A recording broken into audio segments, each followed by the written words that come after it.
Hari Om. What is Atma Shakti, the supreme power of the formless Nirgunam Brahman, Ishvara, Bhagavan or God?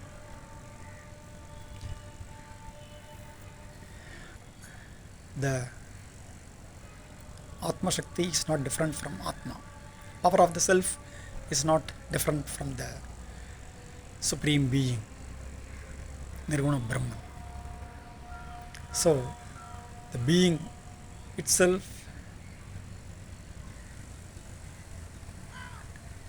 is the source of all that is power and strength, which we cannot even imagine. It is because of the Atma Shakti that one can really understand the Atma or God. Because the Atma or the Nirguna Brahman is the ultimate foundation of existence which supports all that exists in this universe. It is the ultimate cause of everything that exists. It is infinite existence, infinite consciousness, infinite happiness, Sachidananda. It is the one without the second, Ekameva Advitiyam. It is beyond everything, but it is also all pervading.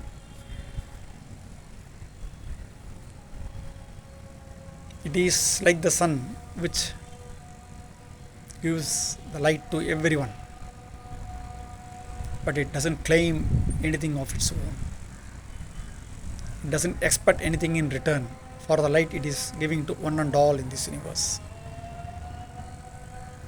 It is just the very nature of the sun to share its light across. In the same way, it is the very nature of God or Bhagavan to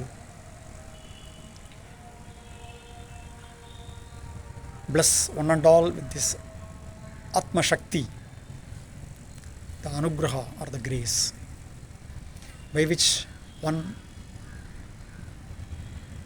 is able to turn one's attention within, from Bahirmukam to Antarmukam, from externalized mind to the inwardness of the mind. It is because of this Atma Shakti that one is able to focus the awareness, one's attention on oneself, the I thought, so that the I thought will remain unattached to any of the worldly objects or Vishayas, thereby with its nature of not being able to remain itself without getting attached to any of the worldly objects, the I thought then slowly begins to subside into its source of the pure I or the presence of Bhagavan. Thus, to the extent one keeps the I thought without getting attached towards any of the worldly objects, with the Atma Shakti, the I thought naturally returns to its source of the pure I or the presence of Bhagavan and remains subsided in that divine presence for a time being. So, in due course of time, with consistent, persistent practice of Mahayoga, one is able to subside the I thought or the mind or the ego in its source of the pure I or the presence of Bhagavan, the Aham, as much possible, thereby weakening the I thought, and in due course of time, the I thought completely gets dissolved in its source of pure awareness, the presence of Bhagavan, the Atma Shakti. So, this inward turning of the mind and then keeping one's attention on the source of the I thought and remain merged in its source of the pure I, all these happens due to the power of the self, the Atma Shakti. So, it is the Atma Shakti which does this great, wonderful act of eradication of our I thought, Aham Vritti, the ego, by which one naturally remain completely merged with the presence of Bhagavan Ekameva Advitiyam.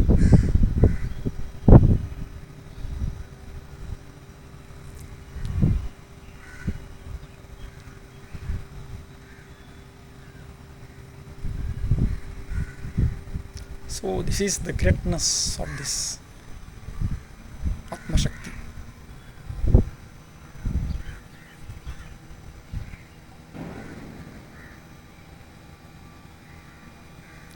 So this Atma Shakti is there already within us all. It is not something we acquire afresh due to some efforts, but it needs certain effort to recognize the fact that what is already is the presence of Bhagavan. Always, here and now, every moment, right in this moment, we are in the presence of Bhagavan. How do we know that? How can we understand this? Just by keeping quiet, being still.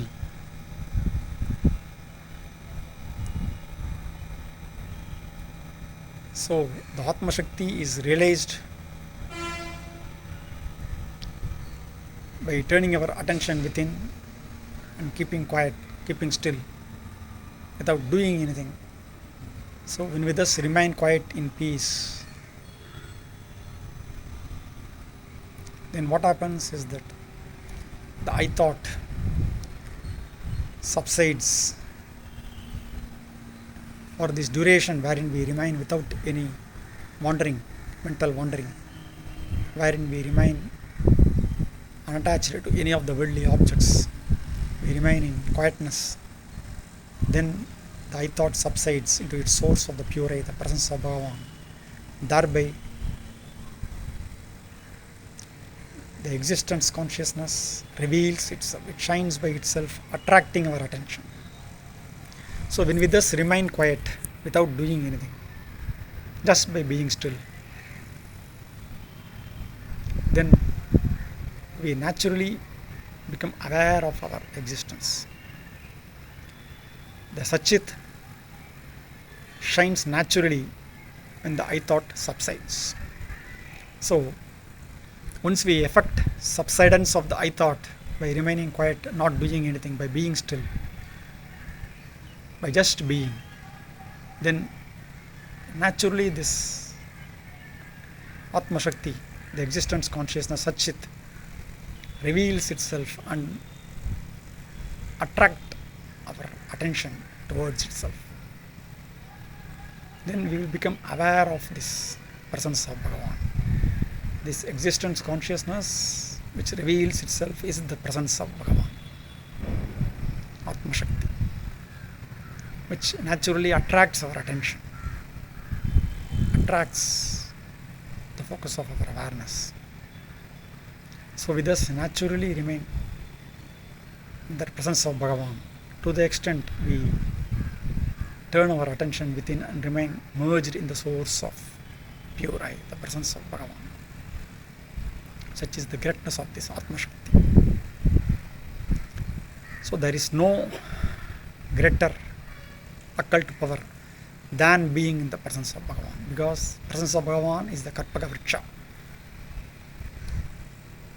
Thus by being in the presence of Bhagavan, we get all that is auspicious, all that is good,